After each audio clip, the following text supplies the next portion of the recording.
All right, what's going on, guys? Corey here with the Long Island Lacrosse Journal. I got head Monmouth men lacrosse coach Brian Fisher on the line. Coach Fish, how you doing on down there in Jersey? I'm doing well. Friday afternoon, getting some work done, and looking forward to a weekend here with my family. But I hope you guys are doing well. Yeah, so I guess now it's a Friday. You got to prepare on how and what you're going to do with your family. I'm sure. I'm sure if this was the season, you prepare for something else. So what would you Yeah, guys be doing normally on a Friday if this if it was the was the season? season, it's a Friday. The hay would be in the barn. If we were away, we'd be traveling right now and just spending time with our guys and loving the on the road life. If we were home, we'd be doing a shoot around and trying to just get loose, but get ready for a game tomorrow. But yeah, not having any lacrosse. Now my wife Laura and I are racking our brain, Joe, what can we do to keep the kids busy? I got two little girls, a first and second grader right now, so the family time and the time at home has been a lot of fun and good with them. But yeah, still trying to find other ways to stay active and keep them busy too. So we're looking just forward to relax a little bit. And one of the great things about where I live and just Monmouth University, I'm a couple hundred yards from the beach, and Monmouth is 3/4 of a mile from the ocean. So we're still able to get out on nice days and go for a run on the sand, or just get down there and throw the lacrosse ball around with my kids. So we do have a little bit of a backyard here that we can get out and play around in a little bit. So it's been good trying to get to the beach once a day when the weather allows. That's a beautiful thing. Now, how far is you and your family from campus? Only about 4 miles. It's a straight commute for me, about 4 miles straight down Ocean Avenue every day. So it's awesome. I don't lose anything really in the commute. Can put all my energy into both the job, recruiting, and my family. It's an easy, but it's a great commute right down the coast through Monmouth Beach, and then right into Long Branch from where I am. Sure, it's a beautiful place. I remember visiting not too long ago, and you got a chance to take us around, which we appreciated. It's like a hidden gem. I think a lot of I'm sure people in the area understand and appreciate the school for what it is. Such a great academics situation, and with big time athletics, it's kind of a unique combination, which is really cool. Just kind of touching on just where are at right now, like being it's a Friday and the season's obviously canceled. You go to the beach with your family and your head starts to wander a little bit. What are some of the thoughts going in your head right now, as opposed to maybe if you had a home game tomorrow and you were able to just hang out with your family on a Friday afternoon? How is that different for you? Just professionally, I think what's hard right now, and even personally, just the uncertainty of this situation and the pandemic. And there's a lot of concern and thoughts as to what's going to happen with lacrosse in the summer, the recruiting, the showcases. That for a lot of people is how they make a living, but also for us, it's a big part of our job, the recruiting aspect of it. So, fingers crossed, and hopefully that everyone stays healthy. But we do our thing with social isolation and distancing, and we get ahead of this virus that's out there, and we can get back to normal a little bit and have some summertime lacrosse. So I guess we'll all see. But right now, just that's probably the hardest part, the uncertainty of it and not knowing what will come. And hopefully in the upcoming weeks, we'll have a little more clarity with that. But we have to do what's right and what's safe for everybody, from our team to our families to just our communities. So, we'll have to wait and see, but that uncertainty has been hard. But we're just focusing on what we can do right now in this time, and that's connecting with our team in a big way. A lot of our connections are just more personal and kind of human based, just checking in, see how they're doing. Just making sure that they're of right frame of mind right now. Obviously, with the move to online courses for the remainder of the semester, I think with everybody across the country, we're making sure they're doing okay with their online classes and staying focused, because we are coming up on finals in a couple of weeks here with those online courses. So just reminding them to stay focused on their schoolwork, reiterating that is the most important piece why they go to college, to get an education and get into a career path. So reminding them to stay focused and do what they need to in the classroom. And silver lining, we're telling all of our guys, if you come out of this semester with your best GPA that you ever had because you're focused on school and you're communicating with professors and using this to your advantage, you're going to make good on a tough situation by coming out of it with good grades. So reminding our guys that to do just that daily right now. So you mentioned kind of like the frame of mind of your team. How has that shifted, once all this happened and you guys as a staff immediately did what you could to try to connect with your team and keep everyone together? What was it like then compared to maybe how things are now? It's gotten a lot easier, I think, for everybody involved right now. We've found that we've been able to settle into a little bit of a routine. Just the guys with their courses, figuring out how to manage their courses from one class to the next, from one professor to the next, about how they're managing the academic work. It was also just tough, the abrupt end of the season. There was a little bit of a mourning period, and it took a little bit of time to kind of get over that and figure out what will come next.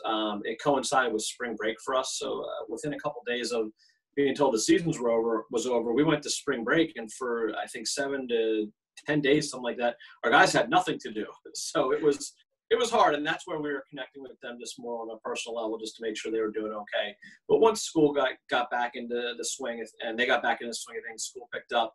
I think they found a little bit of routine with some workouts. We're not making mandatory workouts, but we are providing them with workouts, whether they have a gym in their basement or just body weight exercises. Our strength coaches are getting information to them where they can get workout, and we're just reminding them. I think it's just good for your soul if you can. You got college age kids and athletes, and coaches alike. I know I try to get my workout in once a day, just to get a sweat, break a sweat, get your workout in, stay active as best you can. But also break up your day, kill a little bit of time. And for athletes, it may not be right around the corner. It's certainly off in the future and on the horizon. But any work they do now is just putting money in the bank for the future. So we're reminding them of that as well. It's really no different than our summer periods where they get to work on their own all summer and getting ready for the fall. So yeah, we've now fallen into a little bit of routine and began to push some of those messages a little bit more. But I'm just proud of our guys and happy for them. And all of our guys are healthy and seem to be doing really well with this. And, if you attack it with the right attitude and you have a positive outlook on life, there's a lot of positive things that can come from it. For instance, some of our seniors are going to get to return. Now, not all of them will. Some of them will move on and have jobs. And we're happy for them and proud of that. But some of them will get another opportunity to play lacrosse again. And we're excited for their return. Some of the younger guys will get to reclassify and possibly add a graduate year or an MBA at Monmouth with our business program being so strong. So there's some educational benefits for some guys as well. And I'm just reminding our guys right now, at some point they're going to move on, graduate from college, get a job. They may move across the country or a couple towns away. They may only see their parents, mom and dad, friends, relatives, once a week or once a month or 2-3 times a year around the holidays. And that's just part of growing up. So reminding them right now, grill in the backyard with dad, help mom around the house, but just enjoy the time you're with them. I know it can be tough going from the freedom of being away at college and living with your teammates and friends to going back home, but to relish and enjoy that time, because at some point it will be over for them. So just trying to give them positive messages and help them through this. But our guys seem to be doing really well with it. And it just kind of reaffirms, our belief and faith that we have in our guys, because we have a really good group of guys in our locker room. But we'll be okay coming out of this. But it's just tough because we do miss them. We would much rather be in the locker room and as you said, getting ready for a game and playing tomorrow. It's conference crunch time as you get deeper into April. So we're missing that aspect of it. But we'll get through this and be able to play lacrosse again. So just a matter of when.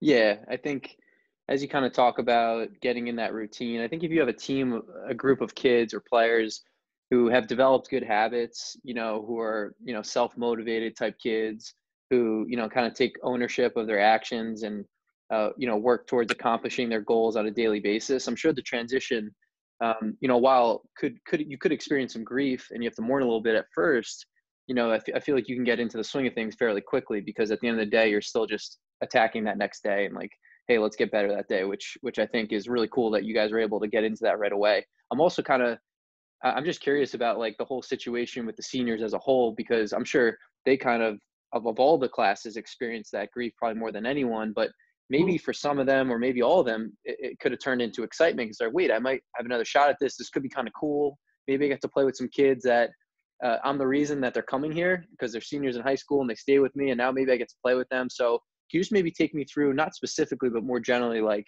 that process of how your seniors kind of figured that whole thing out, which is, I'm sure it was a lot. Yeah, it was a case-by-case basis. And, even though we had some really exciting conversations with some guys about the opportunity and possibility to come back to, pick up a graduate certificate or graduate courses to, enhance their education, we had some heartbreaking conversations as well with some guys that they just weren't unable to. And like I said, some of our guys have jobs or are moving on. And so for a variety of reasons, some guys are able to come back and some guys couldn't. So it was hard and it was bittersweet because on one hand, we know that we're going to have a couple guys coming back. On the other hand, just some will be, young alums that we'll be proud of. But, Yeah. It wasn't a one size fits all rule kind of from the NCAA with this, and that applies to the younger classes too. We can't, if you want to call it a red shirt or reclassify everybody on the entire roster. So right. It just would create some crazy imbalance, with our classes. So it's really a case by case and communicating with guys. There was urgency to get it done with the seniors because they were trying to figure out graduation, postponing graduation or graduating. They were trying to figure out career and jobs. So we worked through that first and then kind of trickling down through the classes. So there's, juniors, if they were considering coming back for a fifth year, if they could make it work financially and we could make it work with our rosters.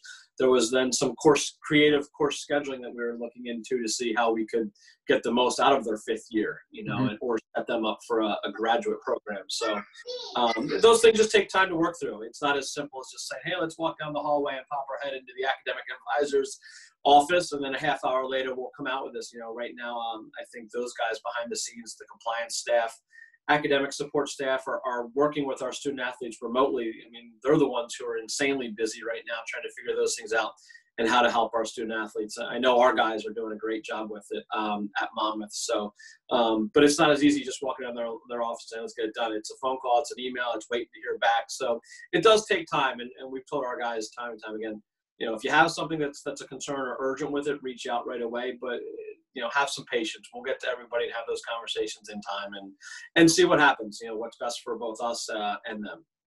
As you reflect a little bit maybe on this past year and you look ahead, where are things at in the program, and what do you guys constantly continuing to look forward to do to keep things moving in the right direction and compete in a growing each and every year more difficult conference. And I don't even think you guys got a chance to play a conference game this year, right? I think you got cut short.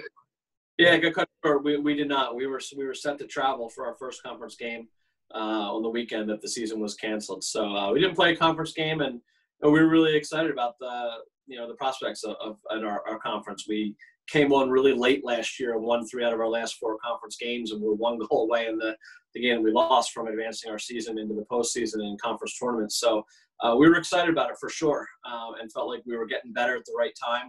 We challenged ourselves really early in the season by playing some pretty darn good teams, and I think they kind of helped us learn and grow. And we were still working through some things that, I think had us poised to go on a run late in the season. So it's unfortunate we don't get to see that, but I think you can apply that to next year. Especially with some of these guys coming back, we'll have a really good foundation to kind of get started next fall and in the spring next year when we do get to play. That's great. Now, as you kind of, as we move through this and help players, on the club side of things and just kids in general who are getting recruited, it's kind of just definitely an uncertain and weird time, especially for that junior class. Do you have any just kind of general advice you might give to a recruit who's just trying to figure it out right now, being that they may have lost their season and they haven't made visits they wanted to make, etc.? Yeah, I think that's been the hardest thing with recruiting on our end, and I think certainly on your end. We lost the ability to see games.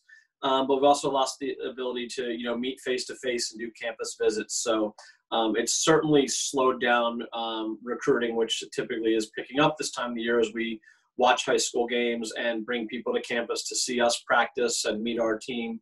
So that part of it's been hard and a little bit challenging. But I think the advice I would give now is the same as we give kind of guys going through the process at all points, whether you're a senior, junior year, September, when you're just getting started, or even right now with just kind of hold'em recruiting. It's patience and diligence. Patience because it'll play out for you in your timeline. You can't rush the process. You can't get concerned with what your peers are doing.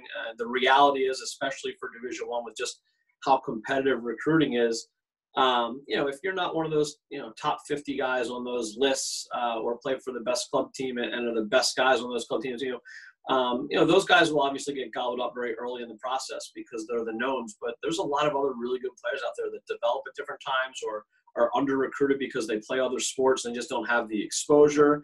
They might be from a non-traditional area from across the country, and our roster is filled with guys like that. So, you have to be patient in the process.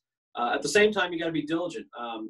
Outside of those guys that are the knowns, you got to be diligent in doing your research, your work, your contact and communication with coaches to put yourself on their radar.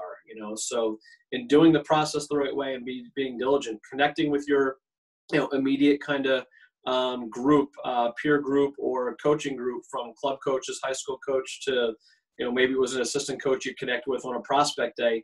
Identifying where they and you think would be a good fit for you at what level athletically, and then taking that advice and running with it, just like you do when you apply for colleges. When you're trying to figure out what your GPA and test scores are, have one or two stretch schools which might be hard to get into, but you want to reach out to those coaches because you thought you could see yourself and love going there, but also a larger group of schools that would be right in your swing plane, and reach out to them and develop those relationships. So for us right now in recruiting, and it sounds like that's what your guys are doing, and quite frankly, that's the diligent part of what they should be doing, sending emails with transcripts with, summer schedule, hopefully that it's able to go through, highlight video, test scores if you have them, all those things help us in the clicking through an email, check some boxes. We want to make sure you're a good student with, career aspirations, and we want to make sure that you have a genuine interest in our school, so make sure you personalize it to the coach or institution a little bit. And those things can help get your foot in the door so that when we can, get back to a little more of the traditional recruiting, see you play, develop the relationship, bring you to campus, we can do those things. So it's hard because right now you have all this free time. You want to do that work, and I rightfully so, you should be. That's that research you should be doing on your end. But you also have to know that it's going to take some time, and you need to have some patience, for that to kind of catch up to us as well when we are able to recruit, bring people back to campus again. And just another challenge that college coaches face. So, when they say we're able to go on the road and recruit, we're going to go on the road and recruit and try to see as many guys we can see play. Mm-hmm. But at the same time, try to bring guys to campus. So we'll be doing this kind of juggling act with our staff for one day, who will be out on the road, who will be on campus, to try to build it and make these relationships with people. So it's going to take some time, and make sure you have the patience and understand that. And last thing I would add, just a story from Monmouth. And when we started our program 6 and change years ago, and Coach Geeson came on board with me about a month after I was hired. That was August, and we recruited 30 freshmen in 13 months, August entering their senior year. Those guys that we recruited went on to become really good lacrosse players. Some of them had pro opportunities. They helped us win 14 games in their senior year, played in the NCAA tournament. All are hired right now and out in the professional workforce. So wow. A lot of those guys we didn't even see play until the spring of their senior year. Wow. So we have the comfort from that experience knowing that, if we wait and we're patient and build the right relationships, that we will find guys. And I just think that's a good story to share, because it's a reminder that if you are patient but go through the process the right way, there is a fit out there and a home for everybody, as long as you have an open mind, and dig a little bit deeper to find that right fit with institutions and athletic programs across the country. Yeah, that's fantastic advice. Well, Coach Fisher, man, we really appreciate your time and all your insight, and wish you guys the best of luck moving through this. Yeah, and you guys too. Hopefully we'll be able to connect and see you guys out on the road real soon in a couple of weeks here. But no matter what, stay safe and work on what you can work on behind the scenes right now. Wall ball, strength, conditioning, and certainly for your guys out there, make sure they're focused on their academics and doing what they need to in the classroom to make it a great year. Absolutely. Thank you so much, Coach, and we'll talk soon. All right. Take care, Corey.